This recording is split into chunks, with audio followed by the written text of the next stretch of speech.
Hello everybody, Gisele Grenier here. In this quick video demonstration, you're going to learn about whether it's worth using gesso instead of titanium white paint. And this originated from a lot of students contacting me saying, okay, well, all the color mixing is great, but the overall consensus was, I'm running out of white, can I use gesso? So a little bit of history back. When I was going through art school and that, gesso was only used for priming a canvas, nothing else. We only worked on canvases, and white paint was used for painting. And as I went through, then I started exploring one of the things, we had to find master artists that we liked their style, that we wanted to emulate. That's how, our students do things, that they find an artist that they like the style and they learn how they did things and so on and so on. So I started watching Jerry Arnell, and Jerry Arnell uses, at that time, I don't know if he still does, at that time used gesso, because he was an acrylic painter. He used gesso instead of titanium white paint. He said it was the same and so on and so on. He had his own reasons why. And then going on through, as I started exploring different products, and especially as to now, that I have a large variety of gessos to choose from, so I thought I would do an actual demonstration as to the gessos versus paints. And yeah, how are we going to demonstrate white gesso on this? We're going to be able to, you just have to watch. Now, I did cover black in the actual carbon black demonstration, but I'm going to use this more for the values. So we started off, so for this demonstration, I've got quite the choices. The Decor Media Fluid Acrylics Titanium White Paint, Decor Traditions Opaque Titanium White Paint, Decor Media White Gesso, Deco Traditions White Gesso, Deco Chalky Gesso White, Deco Traditions Black Gesso, Deco Black Chalky Gesso, and down here to hold everything together is the Deco Traditions Carbon Black. Now I was going to open the containers, but these ones here, they're a little hard to manage.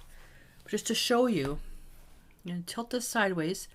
So Decor Media Fluid Acrylics, the Traditions Paints, this is the Media White Gesso, the Traditions White Gesso, the Chalky Gesso, and this is the Traditions Gesso, Chalky Gesso, and paints. I'm tilting that down just so we can see the fluidity of everything. Now, one thing to keep in mind is that it's really cold outside. The furnace has been going nonstop. There's a skin starting to form, but just to show you. So there we go. So the fluid acrylics, the Traditions acrylics, the Media White Gesso, Traditions Gesso, and Chalky Gesso. I'm not going to worry so much about these. So the fluidity is important when you're painting. So that's why you usually use gesso to prime a canvas or prime a surface. You like to get wide coverage and all that stuff. When it comes to mixed media, you may want to use a gesso for texture, which is why the DecoArt Media Gesso is perfect to use for mixed media. So can we use it as a white substitute? So I'm just going to take the paint. I'm going to cover it over these squares. We're going to test the opacity first and the fluidity. So the DecoArt Media Fluid Acrylics, very, very fluid. Okay, and I'm only going to put one layer, rinse my brush, and blot really, really well. And when you do this, you want to make sure that you use a complete waterproof marker to make your X's, or just paint right over, a pre-printed grid. Gesso, in this case, is not meant to be a substitute for white paint. You can, as we go through.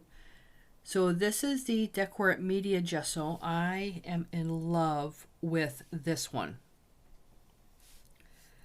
Absolutely in love with it. And you can obviously see why. A little bit more. This is the Decor Traditions White Gesso. And you know what? I have a funny feeling the marker is starting to dissolve because this is starting to look red. Wasn't doing it with everything else because because everything was so dark.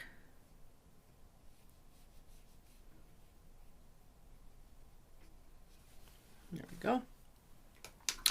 Okay, so opacity tests. Well, they all fail, including titanium white. They all fail.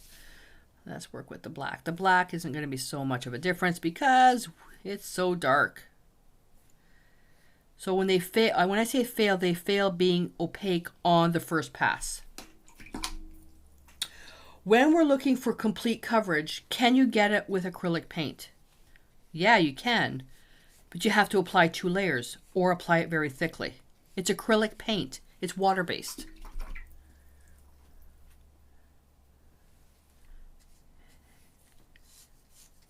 And this is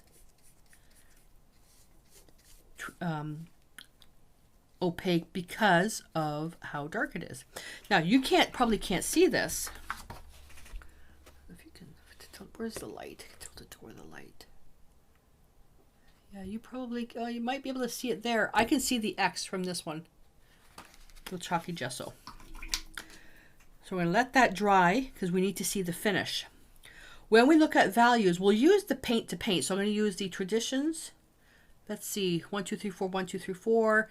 The Traditions gesso, which we did black gesso just a little bit. This is a much better test. So the Traditions gesso.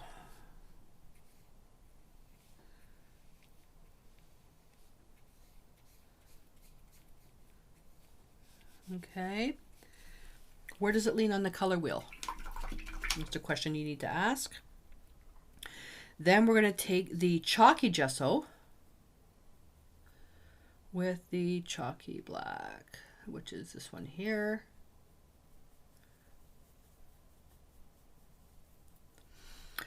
The one thing that I noticed with the chalky gesso, very, very, very fluid.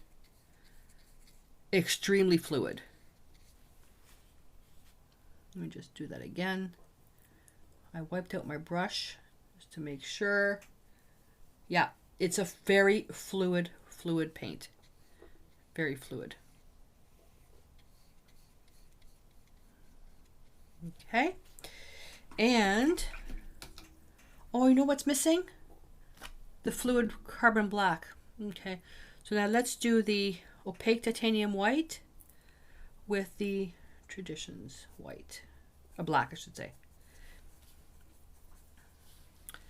and that would be this one here.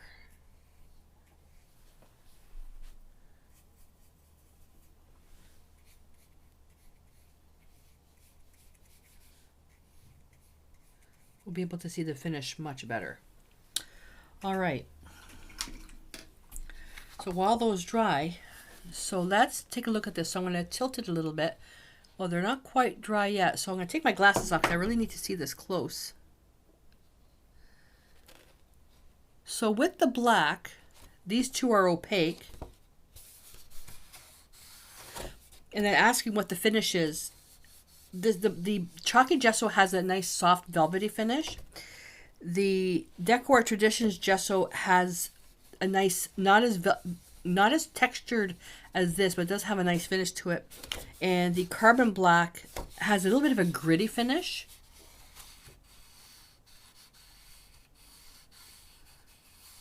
It has a little bit of a gritty finish. So these aren't quite dry yet. So the Decor Media Fluid Acrylics is the smoothest. The Decor Traditions has a bit of a grit to it. The Media White Gesso has grit to it. The Traditions Gesso has grit to it, and the Chalk Gesso not so much. Why is that important? Gesso that has grit is what creates the tooth for paint to sit on. So think of gesso covering metal, or which you have to still prime, but covering something so that paint has something to stick to. Paint won't stick to glass, but gesso will stick to almost anything, and then the paint will stick to the gesso. That's a real roundabout way of thinking it. And then now, is it gray? Yeah, so testing the texture between. So the Decor Traditions White Gesso has a much heavier grit to it versus the paint.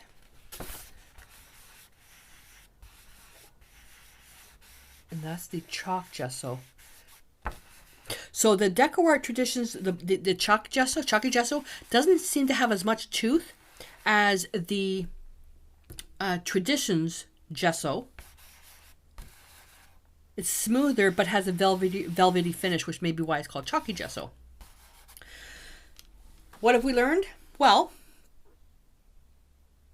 in an area of substitution, whether you want to use white paint versus gesso, think of the fluidity. If you're looking at using texture, then I would skip the titanium white paint and I would go straight to using gesso. Which gesso? For me, I would use, if you need like heavy texture, you could just take modeling paste and paint it with white. I would just go straight with the Decor Art Media gesso because it's got the thickness right there. If I want to have some texture but not as rough and heavy as the Decor Art Media gesso, I would go with the Traditions gesso instead of using modeling paste, watering it down for a slight texture, and then painting it over. I would just go straight with the Traditions white gesso. If I'm looking for something very fluid, really fluid, for a white, I could choose to use either the titanium white fluid acrylics or the Decor Art chalky gesso because they're both pretty thin in consistency. Where it comes with the black is the same thing. If I want a very thick textured, I forgot to put the Decor Art Media black gesso. There's that one. Same thing, nice and thick.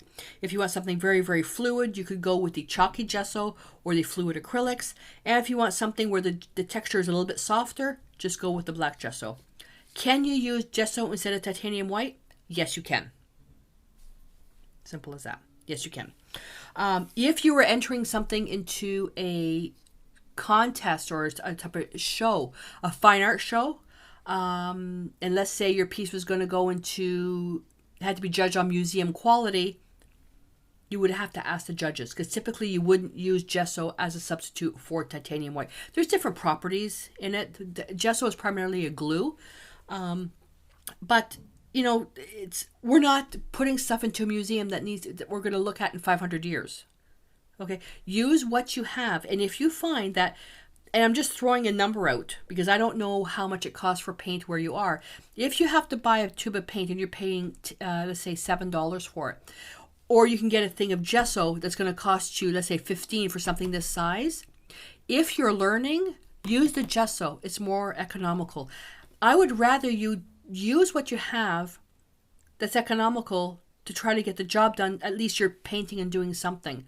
But in the same respect, please don't cheap out on the brand. Do not use dollar store paint to do color theory and stuff like that because you don't know what's in the paint. Unless you really know how to read it, you don't know what's in there, and it's primarily full of binders. That's how they can sell it for $1 or $1.50. So try to use the best that you can afford and then work with that line of paint to do what you want. There's and I'm going to call them out now because I don't use them anymore.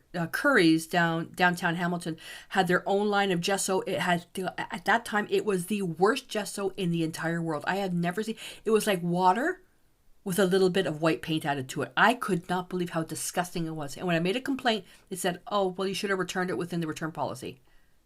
I haven't been there since then. And I used to shop there all the time. And I just that they would put out that type of quality. So you gotta go for a good, reputable brand.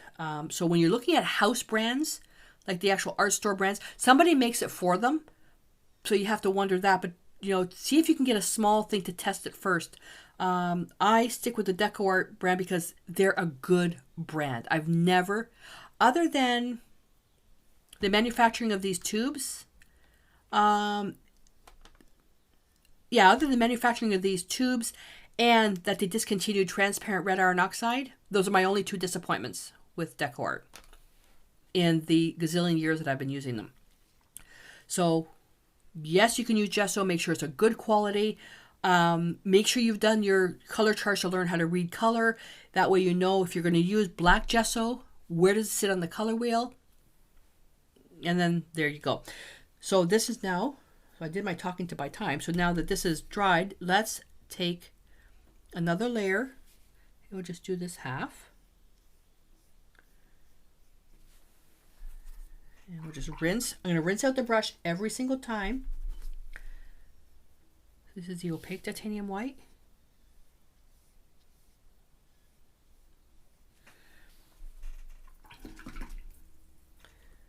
Blot that out.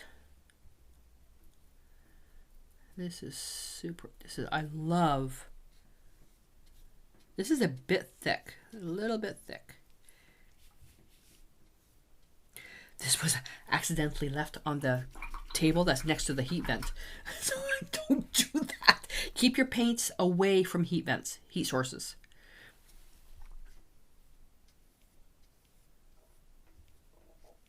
Okay. And the chalky gesso. Now, you can always, if you, let's say this chalky gesso was all I had. Now I was running out of paint. I wanted to make this a little bit thicker. You put it into a little container. Keep stirring it every hour to let some of the moisture evaporate, and it's going to get thicker. That's what I do with this. I have a funny feeling. Is this the actual thick one? I usually write, because I was doing that with this. I was opening it, stirring it to let the moisture evaporate that way. And then the other one, I have 3 containers, as is, one that's thicker, and then one that's thinner. I add a little bit of distilled water to it. But now I don't have to really, honestly, I don't really have to do that when I come to these ones here. I could take this gesso, and this gesso for the different consistencies if I had to. So you can see, adding the second layer of paint, it's still transparent. Could it have something to do with the marker? I know I was having this issue when I was using a Sharpie pen with acrylics. So let's see if it happens with that. A printed chart. Could the marker be coming through? This is all part of the experiment.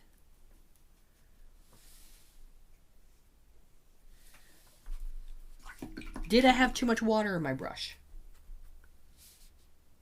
Oops. Okay, well, might as well do this one now.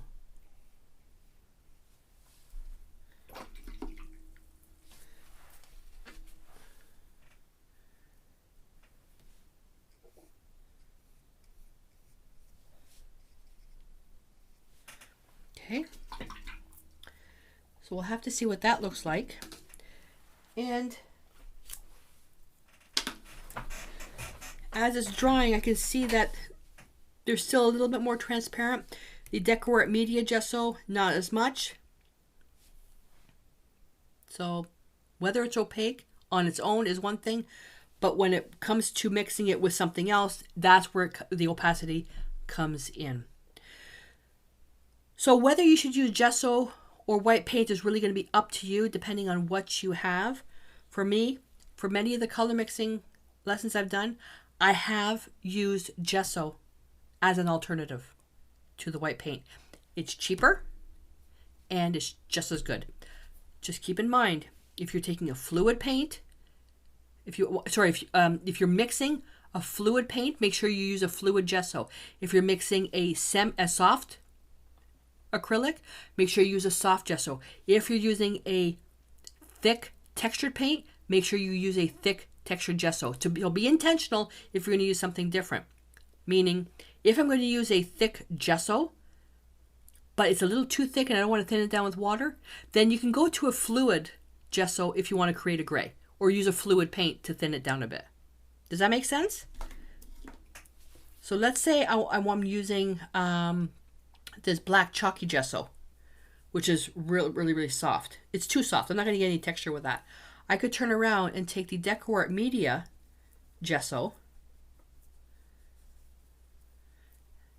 Let's get something a little bit lighter than that. This is really thick. This you could use with a palette knife.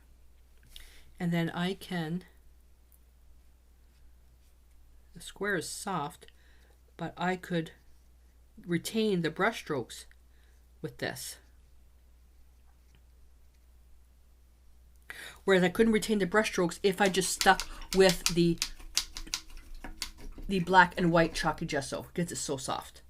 So you can mix the thicknesses of the gessos and paints as long as it's intentional. Okay, hopefully that makes sense. All right, so my question to you is, do you have any gesso? Well, you should have gesso if you're watching this. Do you have any gesso in your lineup? What I'd like you to do is do a chart like this to test the opacities. You can see it's different on the printed chart versus the marker chart. I think that's having an effect. I think it's the marker that I was using. Do a chart like this. Try out your different gessos whether it's the white, the black, try mixing it with some paints. So take your favorite color of paint. Let's say you take permanent alizarin crimson. Mix it with titanium white. Mix it with, whatever gessos you have. See if it changes the look of it. See if it changes the finish, changes the opacity is different. Just to do some experimenting. Because if you can get a similar effect with the paint that you're using versus gesso, it might be more economical for you to stick with gesso, even if it's just for color mixing. All right. So I hope that this answers your question about whether you should use gesso over titanium white paint, or black gesso versus carbon black, or even chromatic black paint. And if you have any questions, please post them below. And now we're going to get into actually the final stages of the foundation part of the color mixing course and challenge, which is now putting together our current limited palette, asking yourself, do we really need an extended palette? And then putting together our full limited palette and extended palette over the next 3 videos. So until I see you in those, stay inspired.